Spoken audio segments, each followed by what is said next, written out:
नमस्कार, मी doctor Bhaskar parade, सहाय्यक आयुक्त जिल्हा पशुवैद्यकीय सर्व चिकित्सालय सोलापूर।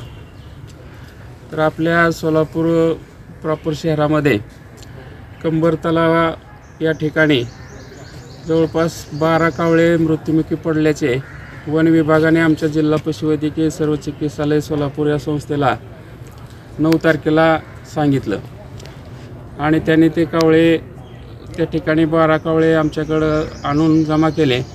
त्याचप्रमाणे 2 घार पक्षी आणि 1 बगळा पक्षी जे की अचानक मृत्युमुखी पावले होते।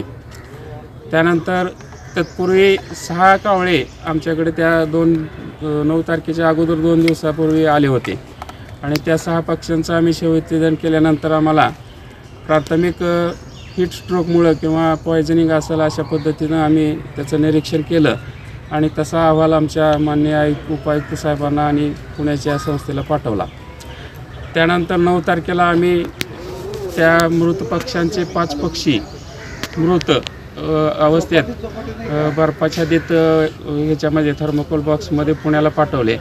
त्याचबरोबर त्याचे 34 सॅम्पल्स पुण्याच्या संस्थेला पाठवले आणि त्यातून नॅशनल इन्स्टिट्यूट ऑफ भोपाळची संस्था आहे आणि त्या संस्थेमार्फत त्याचं एव्हियन इन्फ्लुएन्झाचं निदान करण्यासाठी भोपाळला सॅम्पल पाठवल्यानंतर आम्हाला काल त्या सॅम्पलचा रिझल्ट आला। जवळपास 34 सॅम्पल आम्ही पाठवले होते। अचानक मृत पावलेल्या पक्ष्यांचे 34 सॅम्पल पाठवले आणि ते सर्व सॅम्पल H5N1 या व्हायरसला पॉझिटिव्ह आले आणि त्यामुळं कालच आमच्या जिल्हा पशु उपायुक्त महोदयांनी माननीय कलेक्टर साहेबांची भेट घेऊन आणि त्या तशा प्रकारची कशामुळे अचानक मृत्यू होतात ते कलेक्टर साहेबांच्या निदर्शनास आणून देऊन कालच या ठिकाणी नोटिफिकेशन काढलेलं आहे आणि आपल्या वन्य जे पक्षी आहेत वन्य पक्ष्यामध्ये हा बर्ड फ्लू पॉझिटिव्ह आलेला आहे।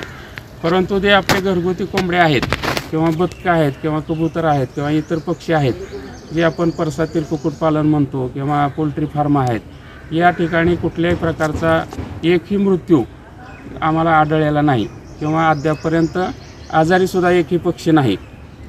तरीसुद्धा आम्ही आज या ठिकाणी घरगुती पक्ष्यांचे सॅम्पल 2 टीम सकाळपासून आमच्या 8 वाजल्यापासून काम करत आहेत आणि 2 टीममार्फत आम्ही 50 सॅम्पल कलेक्ट केलेले आहे।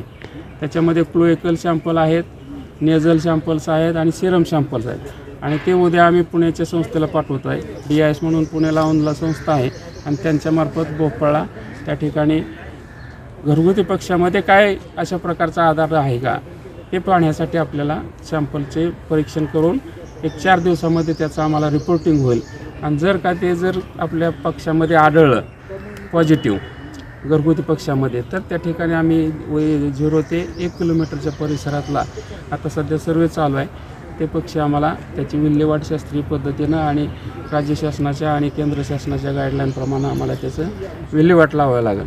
तत्पूर्वी आमचे जे आयुक्त साहेब आहेत, उपायुक्त साहेब आणि कॉर्पोरेशन आहे, वन विभाग आहे, यांच्यामार्फत जे प्राथमिक खबरदारी घ्यायची असते त्या प्रकारची सर्व खबरदारी सध्या आम्ही घेतो आहे। जो सर्वेलन्स करायचा असतो त्या प्रकारचा सर्वेलन्स आम्ही रोजच्या रोज करत आहे। जे स्वच्छता आहे, सॅनिटायझेशन आहे, तिथली काय काळजी करण्या म्हणजे जे काय आवश्यक आहे प्रक्रिया आहे ती आम्ही त्या ठिकाणी आत्ता सकाळीच त्या ठिकाणी फ्युमिगेशन केलं। सर, नागरिकांनी काय काळजी घेतली पाहिजे?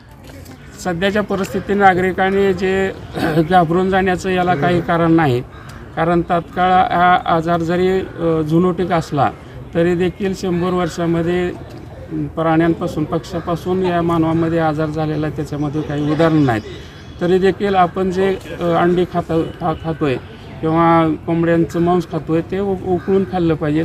उकळलेलं पाणी 100 डिग्री सेल्सिअस तापमानाचं असतं आणि या 100 डिग्री सेल्सिअस तापमानामध्ये कुठलाही व्हायरस जिवंत राहत नाही।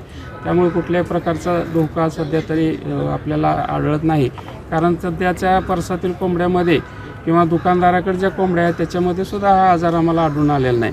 जोपर्यंत लॅबकडून निदान येत नाही तोपर्यंत आपण त्याच्यामध्ये व्हायरस कॅरियर आहेत हे आपण सांगू शकत नाही। मारुतीची स्विफ्ट अधिक सुरक्षित, 6 एअरबॅग आणि 6 रंगात. मारुतीच्या नवीन स्विफ्टचा मायलेज 25.2 किलोमीटर प्रति लिटर इतका असून त्याची किंमत फक्त 6,49,000 सुरू होते. यासोबत LED rear lamps, USB charger सह rear AC vent, wireless mobile charging, नवीन इंजिन असे अत्याधुनिक फीचर्स देखील आहेत. फ्री टेस्ट ड्राईव्ह साठी आजच भेट द्या चव्हाण मोटर्स, होटगी रोड, सोलापूर.